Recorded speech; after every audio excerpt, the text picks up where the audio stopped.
എല്ലാവർക്കും നമസ്കാരം. അപ്പോൾ ഇന്ന് നമുക്ക് എൻ്റെ വീടിൻ്റെ അടുത്ത്, അതായത് പാലക്കാട് കുതിരമട ശ്രീ മഹാവിഷ്ണു ക്ഷേത്രം തച്ചങ്കാട്, അവിടേക്ക് ഒരു യാത്ര പോകാം.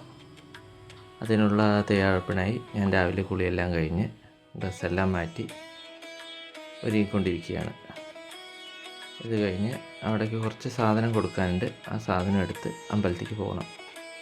പോകുന്ന വഴിയുള്ള കാഴ്ചകളെല്ലാം നമുക്ക് കാണാം.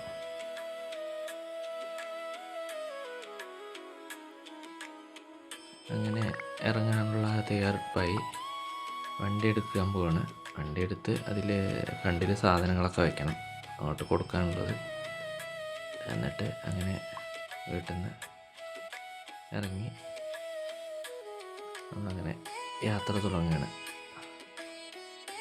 അങ്ങനെ ഞാൻ വീട്ടിൽ നിന്ന് ഇറങ്ങി സാധനങ്ങളൊക്കെ വെച്ചിട്ട് ഇറങ്ങി പോകുന്ന വഴി നല്ല പ്രകൃതി ഭംഗിയാണ് കാണാനെല്ലാം.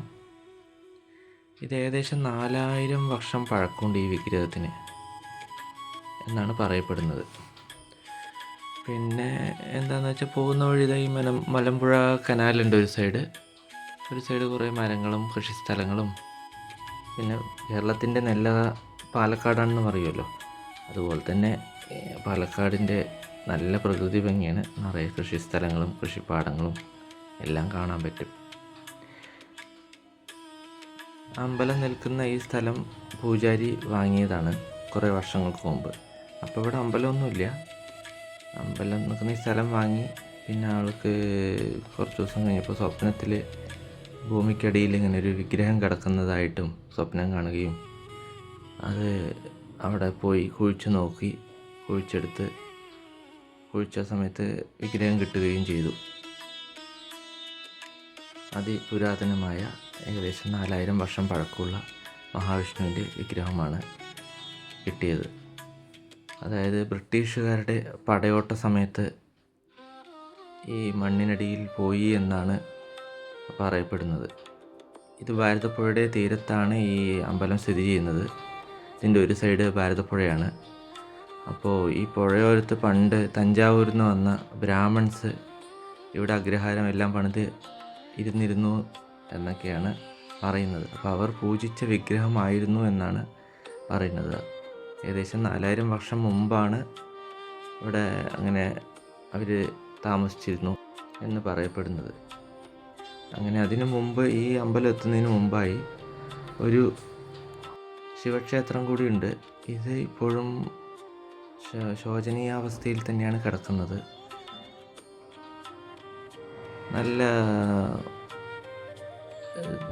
പണ്ട് നല്ല ക്ഷേത്രമായിരുന്നിരിക്കാം. ഇപ്പോൾ പൊട്ടിപ്പൊളിഞ്ഞ് ഒന്നുമില്ല, ശ്രീകോവിലും ഒന്നുമില്ല. ജസ്റ്റ് പഴയ കല്ലുകളും കാര്യങ്ങളും കാണാം. വിഗ്രഹമുണ്ട്. പണ്ടിതുപോലെ ബ്രാഹ്മൺസ് എല്ലാം പൂജിച്ചതായിരിക്കാം. പുഴയുടെ അടുത്തായതുകൊണ്ട് അവരിവിടെ താമസിച്ച സമയത്ത് അവർ പ്രതിഷ്ഠിച്ച വിഗ്രഹമായിരിക്കാം. ശിവക്ഷേത്രമാണ്. പൂജകളൊന്നുമില്ല ഇവിടെ, ജസ്റ്റ് വിളക്ക് വയ്ക്കൽ മാത്രം ഉണ്ട്. അങ്ങനെ ഞാൻ അവിടെ ഒന്ന് തൊഴുത് അവിടുന്ന് ഇറങ്ങി. ഇവിടുന്ന് അടുത്ത് തന്നെയാണ് കുതിരമട മഹാവിഷ്ണു ക്ഷേത്രം. ഇനി പോകുന്ന വഴി റോഡ് നല്ല മോശമാണ്. ഈ അമ്പലം വരെയും അമ്പലത്തിൻ്റെ നേരെ ഓപ്പോസിറ്റിന് ഒരു വഴിയുണ്ട്. തിരിച്ച് നമ്മൾ പോകുന്നത് ആ വഴിക്കാണ്. അവിടെ നല്ല റോഡാണ്. അത് അവിടുന്ന് അങ്ങോട്ട് നല്ല റോഡാണ്. നല്ല കൃഷിപ്പാടങ്ങളാണ്. പാലക്കാടിൻ്റെ ആ പ്രകൃതി ഭംഗി ഫുള്ളായി കാണാൻ പറ്റും ഇതിൽ. കേരളത്തിൻ്റെ നെല്ലറ എന്ന് പറയുന്നത് വെറുതെ അല്ല, ഫുൾ നെൽകൃഷിപ്പാടങ്ങളാണ്. അതാ കാണുന്നതാണ് അമ്പലത്തിൻ്റെ കവാടം. ചെറിയ അമ്പലമാണ്. ആ കാണുന്നതാണ് ബോർഡ്. നമ്മളങ്ങനെ അമ്പലത്തിലേക്ക് പ്രവേശിക്കുകയാണ്. ഒരു ചെറിയൊരു ചാലുണ്ട്. ഇത് ക്രോസ് ചെയ്തിട്ട് വേണം അമ്പലത്തേക്ക്. ആ കാണുന്ന മറ്റേ വഴി വന്നിട്ട് പുഴയ്ക്ക് പോകുന്നതാണ്. ഇതാണ് കവാടം. കുതിരമട ശ്രീ മഹാവിഷ്ണു ക്ഷേത്രം തച്ചങ്കാട്. അങ്ങനെ നമ്മൾ അമ്പലത്തേക്ക് പ്രവേശിച്ചു. ബ്രഹ്മരക്ഷസിൻ്റെ ഒരു ചെറിയ പ്രതിഷ്ഠയുണ്ട് അവിടെ. നല്ല പ്രകൃതി ഭംഗിയുള്ള അമ്പലമാണ്. ഒരു മുത്തശ്ശനാണ് പൂജ കഴിക്കുന്നത്. അവരുടെ അന്തർജനവും അവിടെയുണ്ട്. ഞാൻ അമ്പലത്തിലേക്ക് പ്രവേശിക്കുമ്പോൾ നട അടച്ചിട്ട് പൂജ നടക്കുകയായിരുന്നു. ആ സമയത്ത് പൂജ കഴിഞ്ഞ് അങ്ങനെ നട തുറന്നു, പ്രസാദവും കിട്ടി.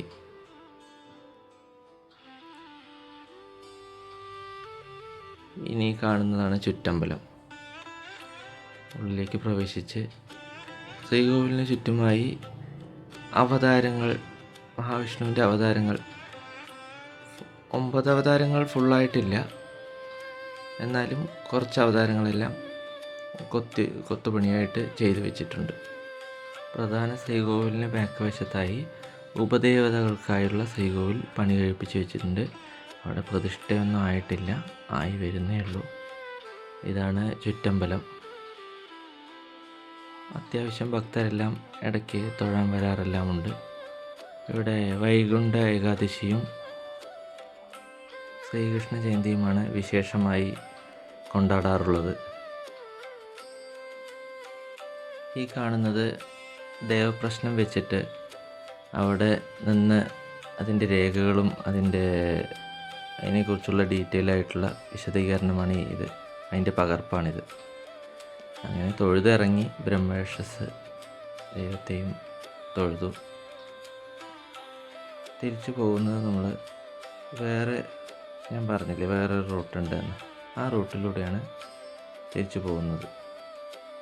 അതും നല്ല പ്രകൃതി ഭംഗിയായിട്ടുള്ള സ്ഥലം തന്നെയാണ്. ഇതിൻ്റെ ഓപ്പോസിറ്റ് വഴിയാണ് ഞാനങ്ങനെ അമ്പലത്തിൽ നിന്ന് ഇറങ്ങി കവാടം കടന്ന് വെളിയിലേക്ക് പ്രവേശിച്ചു. അപ്പോൾ തന്നെ കാണാൻ നല്ല ഭംഗിയാണ്. ചില ആളുകൾ ജോലിക്കെല്ലാമായി സൈക്കിളിലും മറ്റും പോകുന്നുണ്ട്. ഇതാണ് വന്ന വഴി, ആ കാണുന്നത്. തിരിച്ചു പോകുന്നത് ഈ റൂട്ടാണ്. ഇതിലൂടെ പോകുമ്പോഴും അതേപോലെ തന്നെ സെയിം നല്ല കൃഷിസ്ഥലങ്ങളും എല്ലാം കാണാം. പനകളെല്ലാം ഉണ്ട് അത്യാവശ്യം. പിന്നെ ഈ നെൽപ്പാടത്തിൻ്റെ ഇടയിലായിട്ട് തെങ്ങ് അത്യാവശ്യം വെച്ചിട്ടുണ്ട്. പിന്നെ പാലക്കാട്ടിൽ പന നിറയെ കാണാൻ പറ്റും. അത്യാവശ്യം പനകളുമുണ്ട്. ആ ദൂരത്ത് ഇപ്പോൾ അവിടെ നിന്നാണ് നമ്മൾ വന്നത്. ആ കാണുന്നതാണ് അമ്പലം, ആ അറ്റത്ത്. ഈ റൂട്ട് നല്ല റോഡുകളാണ് ഇതിൽ ഈ പോകുന്ന വഴി.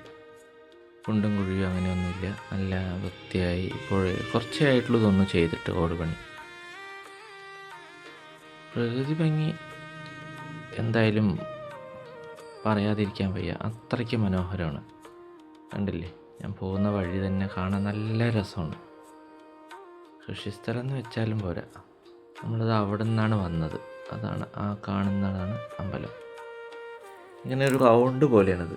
ഇനി അവിടെ നിന്ന് നമ്മൾ ആദ്യം കയറി ഇവിടെ നിന്ന് വന്ന് അങ്ങനെ അമ്പലത്തിൽ കയറി തിരിച്ച് വേറെ റൂട്ടിൽ കൂടെ പോകാൻ പറ്റും. ഇവിടെ കുറച്ച് വീടുകളെല്ലാം ഉണ്ട് ഈ പോകുന്ന വഴിക്ക്. ഇത് നേരെ പോയി ചേരുന്നത് അയ്യപ്പൻകാവ് എന്ന് ബന്ധച്ചങ്കാട് അയ്യപ്പൻകാവ്, ചെങ്കാറ്റൂർ അയ്യപ്പൻകാവ് എന്നാണ് എഴുതിയിരിക്കുന്നത്. അവിടെ ബോർഡ് കാണുന്നുണ്ട്. ചെങ്കാറ്റൂർ അയ്യപ്പൻകാവ് എന്ന് പറഞ്ഞിട്ട് ഒരു ബോർഡുണ്ട്. അവിടെയാണ് ഇറങ്ങുക. അവിടെ നിന്ന് ഇറങ്ങിയ ഉടനെ ലെഫ്റ്റ് റൈറ്റ്, അതിൽ നമ്മൾ റൈറ്റിലേക്ക് തിരിയും. ലെഫ്റ്റിലേക്ക് പോയി കഴിഞ്ഞാൽ നേരെ ആ റോഡ് കുഴൽമന്നം ആ ഭാഗത്തേക്ക് എത്തും. പോയിട്ട്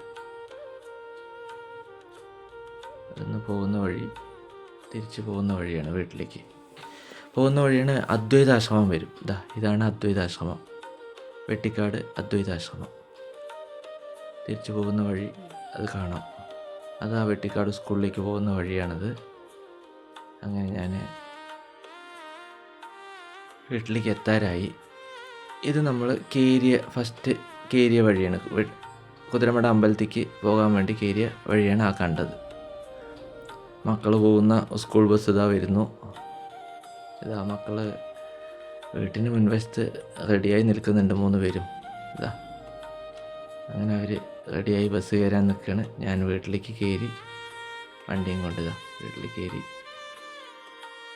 അവരുടെ ബസ് വന്നു, ഒരു ബസ്സിൽ കയറി യാത്രയായി. അങ്ങനെ സാധനമെല്ലാം അമ്പലത്തിൽ കൊടുത്ത് തൊഴുത് വീട്ടിലെത്തി.